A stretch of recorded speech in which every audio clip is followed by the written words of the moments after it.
Hi there, and welcome to the Culture and a Chain podcast entitled Rituals in Witchcraft from Belief to Perception. My name is Harkate, and I'm a priestess of Brigantia, sister of Avalon, and I walk a goddess-centered lifestyle. I've been walking my path for many years now and have experience in leading circles, rituals, and speaking at conferences and festivals. This podcast season is all about starting out as a witch. Quite often we begin walking our path not knowing what to do, and because of this we usually start with making a spell. Well, after all, that's what witches do, isn't it? Through my experience, I've found that these spells in the early days are usually ineffective until we learn the basics. It's a bit like trying to ride a bike without knowing how. There are certain things we need to know and put in place so that we can ride the bike. This is also the case so that we can be effective in our craft. Today's episode will start with small meditation like we always do, and then we'll look at the role of ritual. What it is it relevant to us today, and is it restrictive? And we'll explore how we might be able to use it with our modern mindset. We'll then finish with a 10-minute guided meditation, and the episode length is around 50 minutes. Okay, let's begin with the small grounding and centering meditation. Let's start by taking 3 deep breaths, breathing in health and vitality and energy, and breathing out negativity, bad health, and thoughts that no longer serve us. So breathe in for 4, 2, 3, 4, and exhale for 4, 2, 3, 4. Breathe in for 4, 2, 3, 4, and breathe out for 4, 2, 3, 4. Breathe in for 4, 2, 3, 4, and breathe out for 4, 2, 3, 4. Now just take a moment to listen to your breath, focusing on what you feel as your chest rises and as the air moves through your nose and into your lungs.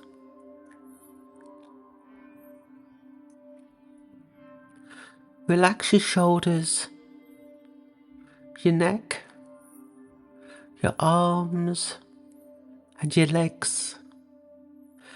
Let the moment of quietness fill your being, and let the energies of the surroundings fill your core.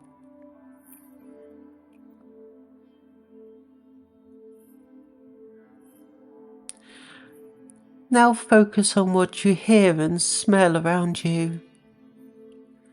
Know that you're here in the present, the here and now.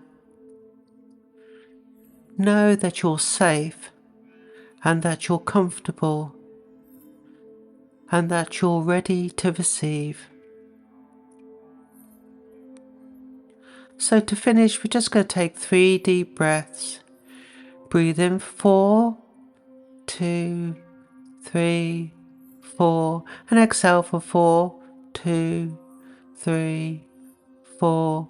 Breathe in for 4, 2, 3, 4, and breathe out for 4, 2, 3, 4.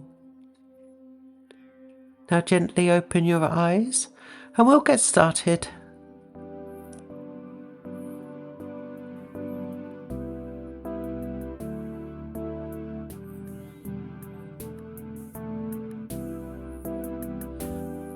So today we're diving into the topic that's central to witchcraft, both ancient and modern, the role of ritual. If you've ever felt the power of lighting a candle, casting a circle, or walking through a forest in silent reverence, then you've felt the pull of ritual.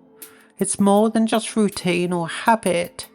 It's a way to connect ourselves to something beyond the everyday, something timeless. For centuries, rituals weren't just accessories to spiritual practice, they were the backbone of it. If we look back to the ancient Celtic, Brythonic and Gaulish traditions, we see that ritual acted almost like a language. It was how people communicated with forces beyond the visual world, how they structured their magic, and how they connected with each other in community and the natural world. These rituals were the framework through which belief became real, tangible, and powerful. To get a sense of this, we can look at some of the old stories in Celtic and Welsh myth. Like those in the Mabinogion, these tales are full of rituals and bridge the worlds of gods and mortals. One that always stands out to me is the story of Taliesin. Taliesin was no ordinary bard. His wisdom and abilities were earned through a ritual of transformation. The story goes that Taliesin gained his wisdom through a magical process involving a cauldron. A cauldron that is so much more than a cooking pot. In Celtic tradition, the cauldron often represents rebirth and transformation. Taliesin, through a ritual of boiling and renewal, moves from ordinary understanding to an embodied sacred wisdom. This wasn't just a story, it reflected how ancient people saw ritual as a means to change oneself deeply, moving from a simple belief to true perception. To know something was one thing, but to perceive it, to feel it with all of your being, well, that was the true power of ritual. And I think we can all relate to that, can't we? I remember the first time I experienced something similar. It was during a personal ritual, a simple one out in nature. I was at the edge of a forest performing a ritual with just a few basic elements, stones, leaves and a small candle.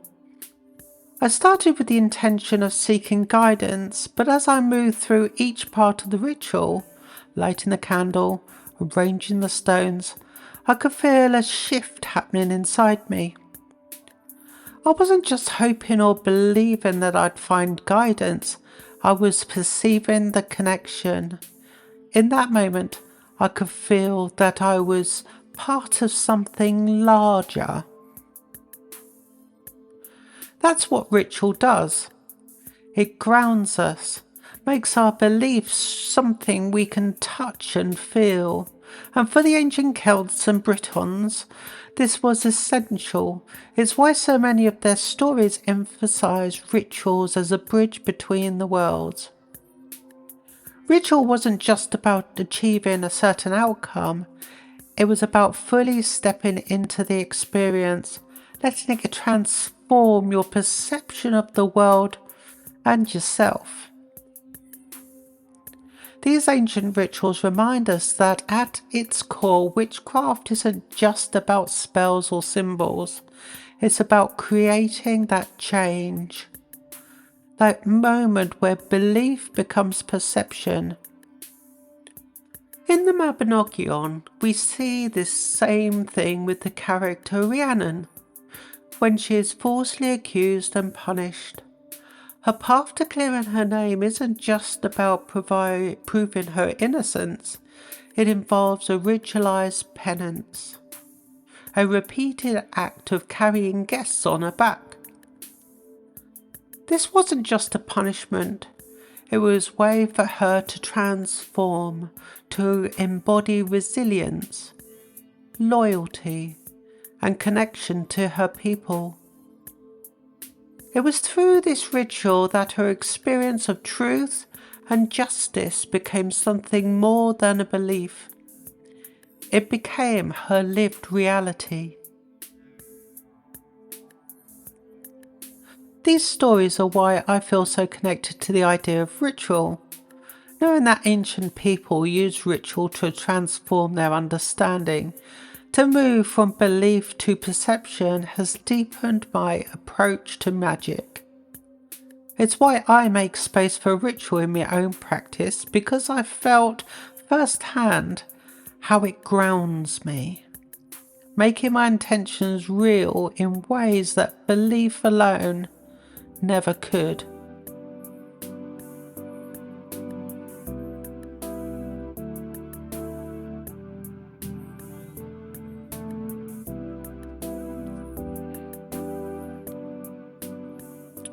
So I've briefly touched on the historical significance of ritual and how it served as a bridge between the physical and the spiritual in ancient traditions. But there's something even deeper that ritual does, and I think it's one of the most profound aspects of witchcraft. Ritual moves us from simply believing in something to truly perceiving it, feeling it in every part of our being. This is one of those subtle yet powerful shifts, and it's a theme we see across stories in Celtic and Brythonic mythology. For ancient practitioners, ritual was the way we moved beyond the mind to experience magic directly. Belief is something we can hold in our minds, but perception is lived. And ritual was the means to make that shift, to cross the threshold from idea to experience. I remember a personal ritual that made this concept click for me. It was a simple one out in the woods. During the season when I was searching for clarity in my life, I didn't have a set plan for what would happen. I was just following my instincts. I picked up a stick from the forest floor, and I felt that was representing the beliefs I was carrying. Then I found a leaf which symbolised growth and the potential for transformation. Finally, I picked up a little round stone, a reminder of grounded perception, a connection to the present. I held these three things in my hands and I let myself sit with each one, feeling its energy. And with each object, I started noticing the shift. With the stick, I reflected on my beliefs and how they shaped my journey. But as I held the leaf, I began to feel an openness to change, as if I was stepping into a place of possibilities. And then, with the stone, there was a grounding, a sense of truly perceiving my surroundings, feeling them, not just believing in their magic, but perceiving it. It was as if the ritual moved me deeper, from a place of thought into a space of awareness and embodiment.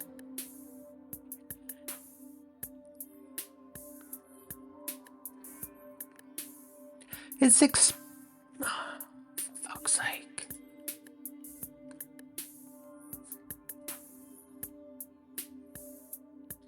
It's experiences like this that remind me how transformative ritual can be. When we're in ritual, each movement, each symbol, each step isn't just a gesture, it's an act of embodiment.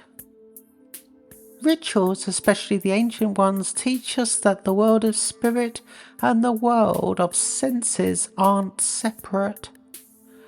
When we engage in ritual, we're inviting ourselves to live the experience magic, not just to think about it. There's a beautiful moment in the story of Rhiannon, which I think captures this perfectly. As we mentioned before, she was falsely accused of harming her own child, and her punishment was a ritual in itself, a daily penance where she had to carry guests on her back. This was no mere punishment, it was an embodied act that transformed her understanding herself and her community. Through this ritual, Rhiannon moved beyond belief in her own resilience and loyalty. She lived it day after day, connecting her identity to something tangible and undeniable. And I think that's what we tap into whenever we perform ritual. It's not just a way to affirm what we believe, it's a way to experience it. Ritual is a doorway, inviting us to step into the place where we just don't know something on an intellectual level. We feel it, we perceive it, we embody it. That's the magic of ritual. So perhaps next time you're lighting a candle, setting up an altar, or just sitting in a quiet space, try to bring that sense of perception with you. Let yourself go beyond thought, beyond belief. Feel the magic in each element, each movement, and see if you can make that shift from the mental to the full embodiment of perceived transformation.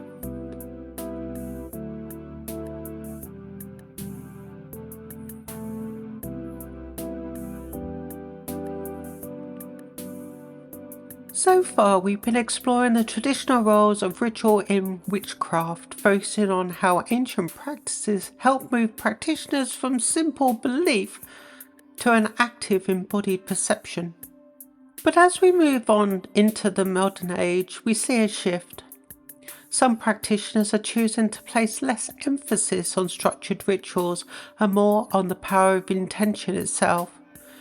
And we see this as we scour social media, where huge emphasis is placed on this way of thinking. This shift away from formal ritual towards intention reflects the evolution of witchcraft in a contemporary context. Many modern witches find themselves drawn to a more personal, flexible approach to magic, and where their focused willpower or intention takes centre stage, often without the elaborate sequences or tools that ancient rituals demand. We can owe this shift to figures like Austin Osman Spare in the 20th century.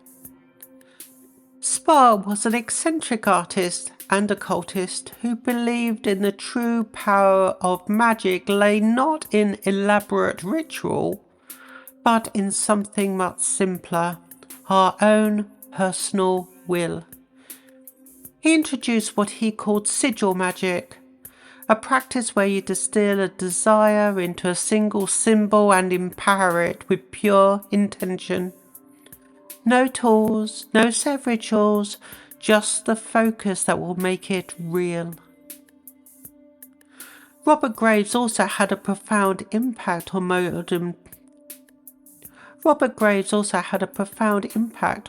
paganism. His book, The White Goddess, encouraged people to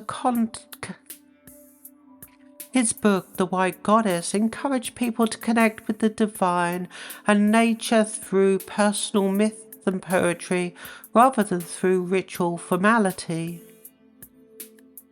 Graves painted a picture of magic that was less about ritual steps and more about connecting intuitively with symbols and personal meaning. This work inspired many modern witches to find their own spiritual expression, emphasizing the inner journey over ritualistic frameworks.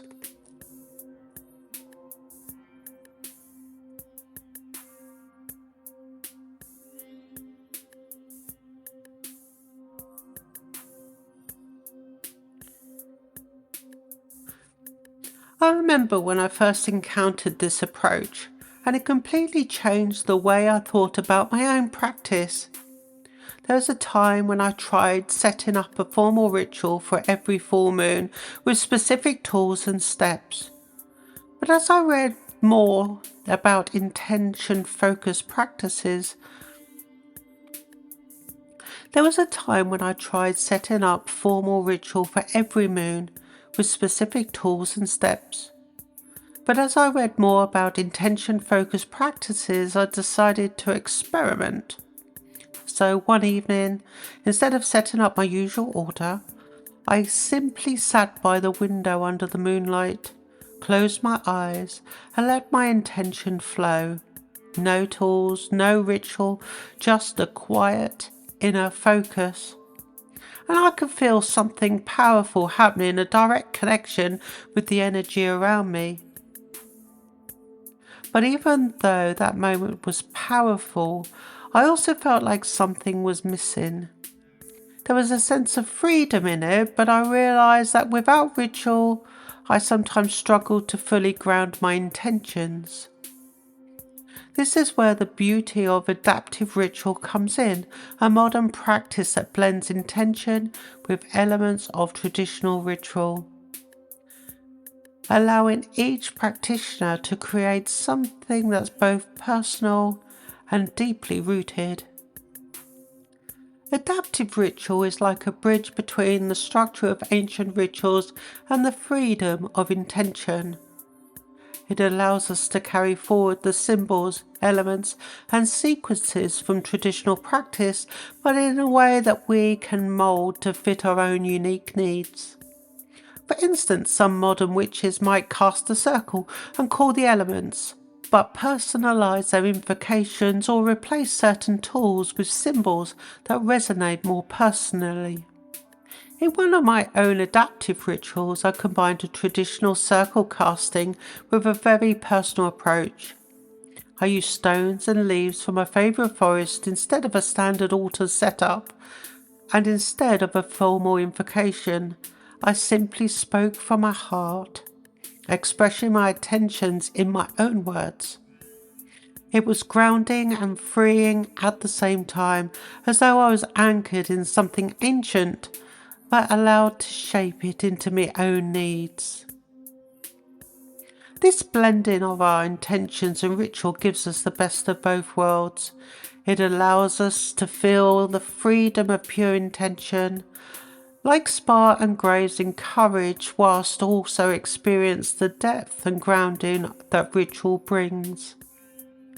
It's a reminder that magic is both personal and connected to something larger, something that reaches back to the wisdom of our ancestors.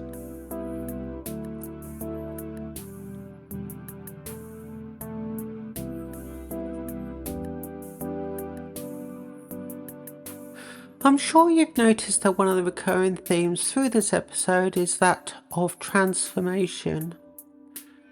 Ritual has always been more than just a series of actions. It's a powerful tool that takes us from the passive belief into active perception, creating moments where we experience magic, not just as an idea, but as a reality. In ancient Celtic and Brythonic traditions, this process of transformation through ritual was essential.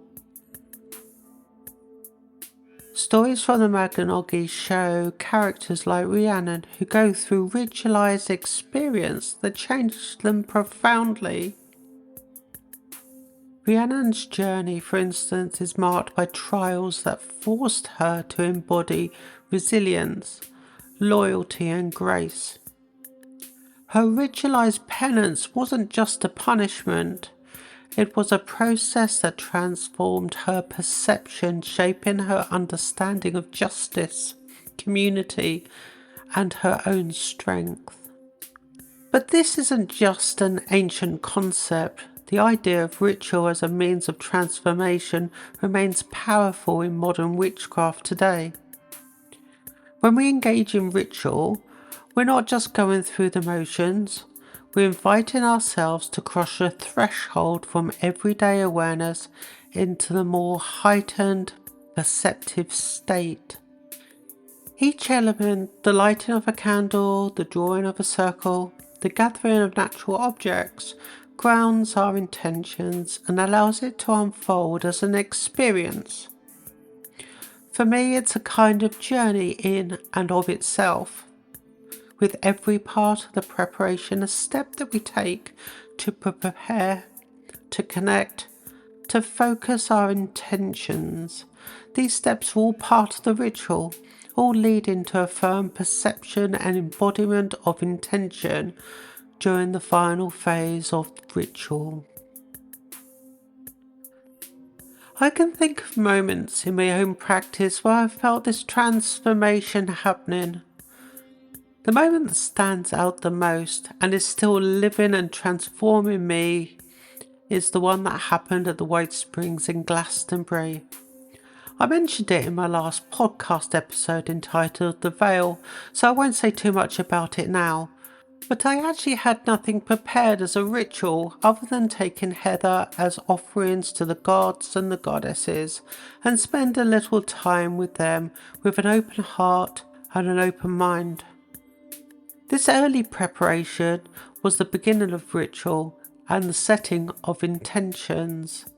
As I gave the offerings, I felt a real connection which called me to bathe in the spring waters. In that moment, I wasn't merely thinking about letting go, I was feeling it, perceiving it in every part of myself.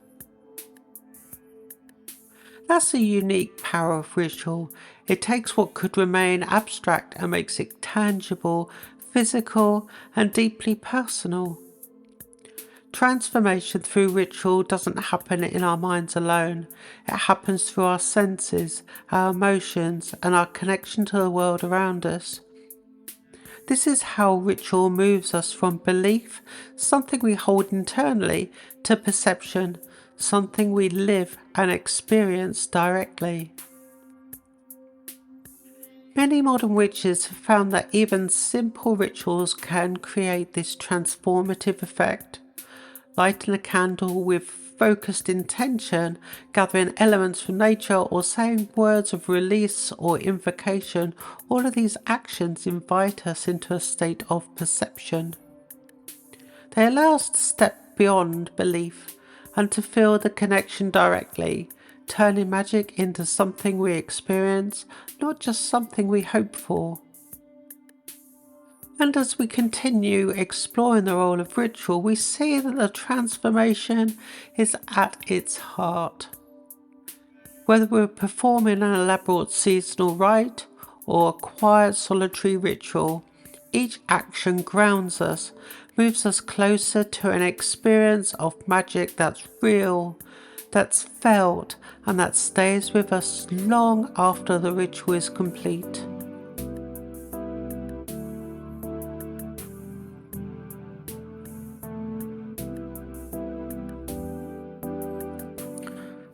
Well, thank you for staying with me for this long, and I promise I'm drawing the episode to an end with a meditation. But first, let me briefly recap. Rituals offer us a way to feel magic with our senses, grounding our intentions through sacred actions, symbols, and special spaces. In ancient times, these rituals were complex and deeply connected to rhythms of the earth, while modern practices often blend ritual with pure intention, following a more personal expression. So how do we take these ideas and bring them into our own practice? How do we create rituals that are both meaningful and personal, allowing us to feel that transformation? One of the ways is to start by working with natural elements and letting the landscape itself become part of ritual. A walk in the forest, gathering symbols like a stick, leaf or a stone, can become simple but deeply transformative. For me, stepping out of my front door is more than just going outside. It's an act of intention. It's a way of opening myself up to the energies around me, preparing to perceive the magic in everything and allowing that magic to guide my transformation. Moving here to where I live now has let me walk the path that feels grounded in my goddess-centered practice, and my connection with nature feels like a true alignment of intention and perception. I know that not everybody has access to woodlands or waterfalls. Many of us live in cities with busy schedules and little time for formal rituals. But it's important to remember that even dedicating 5 or 10 minutes to our practice is a ritual in itself. Giving ourselves this time means we're walking a magical path, even if it's just lighting a candle with intention. Austin Sparr once said that setting an intention alone could be enough, that we don't need more than that. But in my experience, we have to go further. It's not just about lighting a candle, it's about engaging with it, spending time with the flame, letting its light and heat draw us in. We open our minds to it, allowing the element of fire to communicate with us, to stir questions and answers within us. In a moment, I'm going to guide us through a meditation that draws from these ideas. You'll be picturing yourself on a journey through a forest, gathering symbols along the way, a stick, a leaf, a stone. Each item will help you connect with your intentions, grounding you in the energy of transformation. We'll end at a waterfall, a place to release and renew, helping you to move from belief into perception.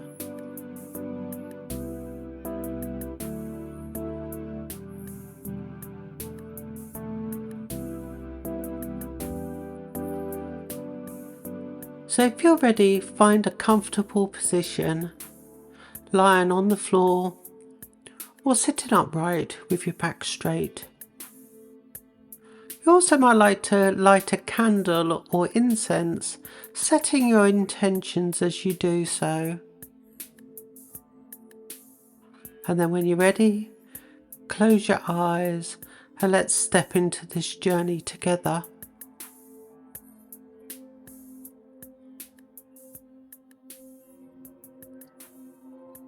So let us take a deep breath for 4, 2, 3, 4. Let's exhale for 4, 2, 3, 4. Picture yourself standing on the edge of a vast, peaceful forest. Feel the fresh earthy scent of the leaves and the pine fill your lungs. Take another deep breath for 4, 2, 3, 4, and exhale for 4, 2, 3, 4. This forest is alive, rich with the energies of the earth. You notice a path, and as you step forward onto the path before you, you feel yourself leaving behind the world you know and entering into a sacred space.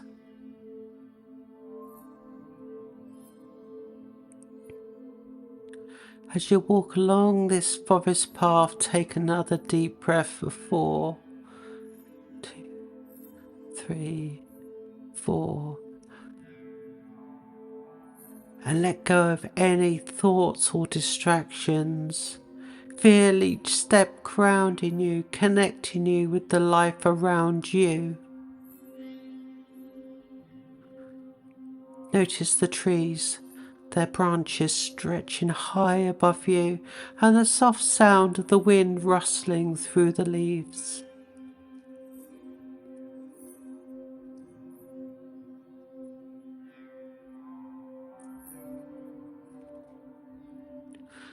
This forest is ancient and wise, and it welcomes you into its heart.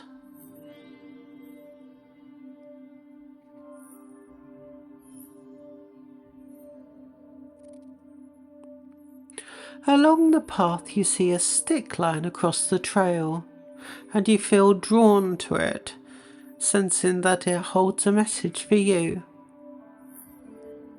As you pick up the stick, you take another deep breath.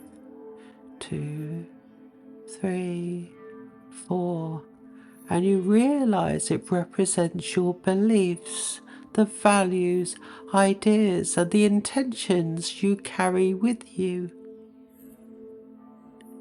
You take a moment and you feel the weight in your hands, acknowledging its presence in your life. Thank this stick for its guidance so far and carry it with you on your journey.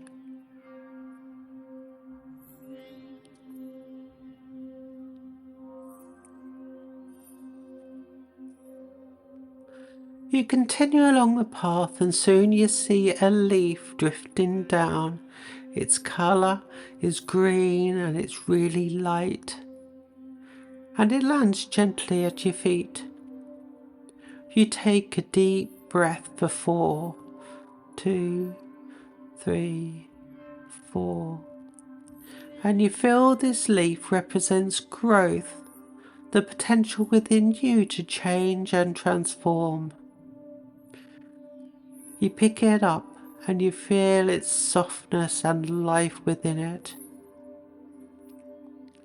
Let yourself embrace the idea, like this leaf, you are always evolving, always growing, carrying it with you as a symbol of the transformation you're stepping into.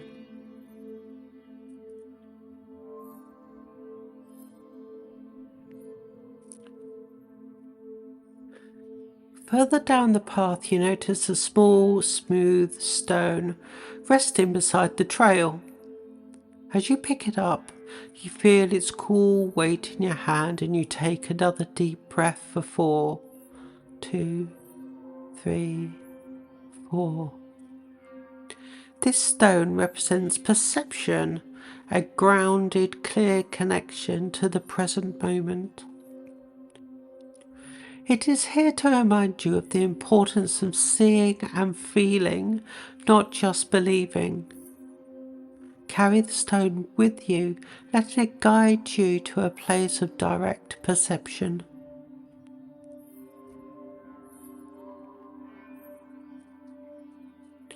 As you walk along the path, you hear the sound of flowing water.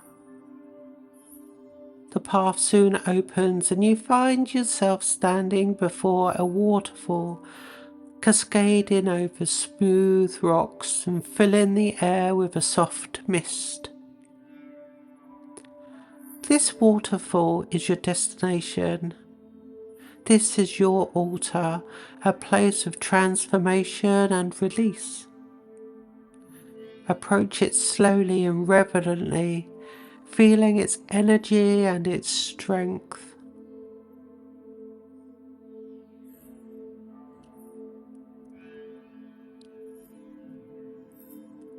Hold the stick, leaf and stone in your hands and take a deep breath for 4, 2, 3, 4, and reflect on their meaning. The stick of belief, the leaf of growth, the stone of perception.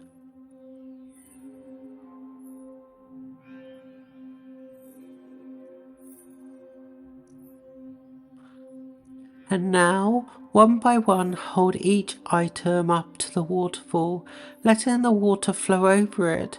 And as the water touches each item, feel it cleansing and empowering you, helping you to release any old beliefs that no longer serve you and welcome you into the place of clear perception.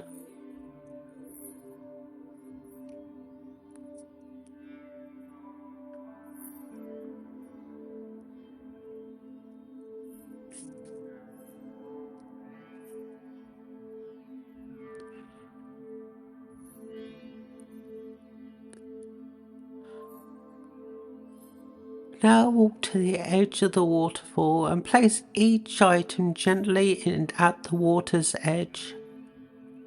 You take a deep breath for 4, 2, 3, 4, and then you offer the stick, the leaf and the stone back to the earth where it came. The stick and leaf float and you watch them disappear, and as they do, breathe deeply and feel the release this has for you.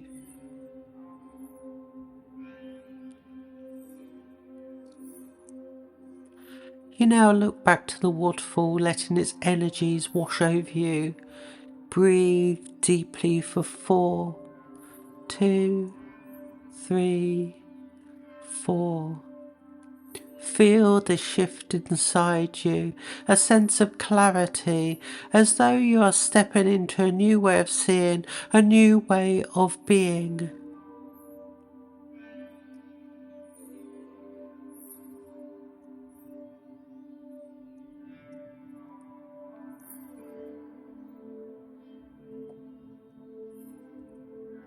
You take another deep breath for 4, 2, 3, 4.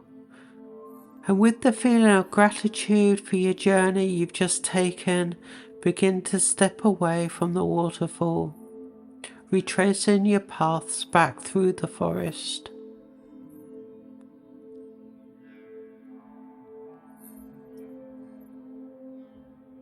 Each step brings you closer to the present, but now with a new, renewed sense of perception, a deeper connection to your intentions.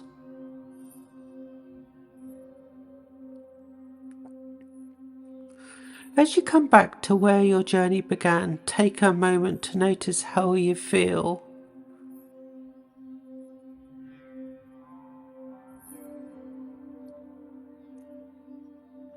Know that you carry this experience with you, a reminder of the power of ritual to ground intention and open you to the magic of perception.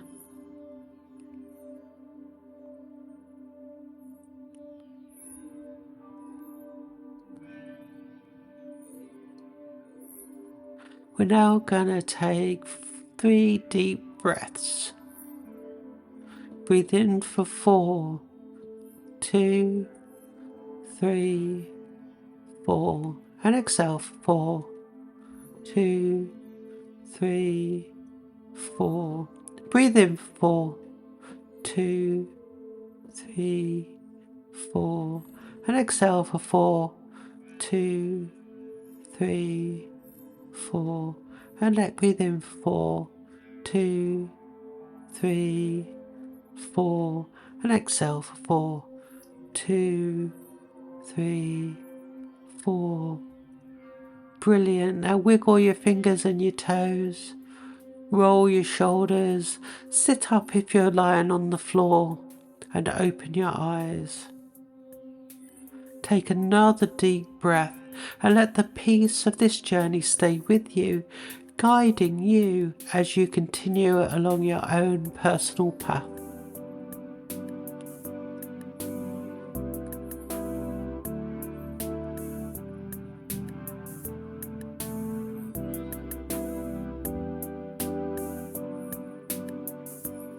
As we bring this episode to a close, let's take a moment to reflect on everything we've explored today. Rituals have always been more than routines in witchcraft. They're powerful experiences that help us bridge the worlds of belief and perception. From ancient Celtic and Brythonic traditions where rituals were essential for connecting with the sacred, to modern practices where intention alone is sometimes enough, we see that witchcraft is both deeply rooted in history and is constantly evolving. Whether we're engaged in structural rituals or simple ones, intentional focused practices, we're tapping into something timeless, a desire to connect more deeply with ourselves, with nature, and with the magic around us. Rituals allow us to move from thinking and believing into fully experiencing and perceiving. They invite us not just to imagine magic, but to feel it and to live it. As we each continue on our paths, let's consider the ways we might incorporate both intention and ritual into our practices, honouring the balance between personal freedom and the grounding power of tradition. Think about what resonates most with you. Do you feel drawn to the structure of ritual, or does the freedom of pure intention speak more to your spirit? Whatever path you choose, remember there's no one right way. The beauty of witchcraft is that it allows us to explore and to find what feels true to us, connecting us to both the wisdom of the past and the possibilities of the future. So I just want to thank you again for joining me today, and I hope this episode has inspired you to reflect on your own rituals and to perhaps try something new, whether it's creating a simple ceremony, walking through a forest, or simply sitting with your intentions. I'm sure that you've already got your own thoughts on this from what I've already talked about, and I would love to know what they are, so please add them into the comments. So, until next time, keep exploring, stay curious, and may your journey be filled with magic and meaning. Bright blessings to you all.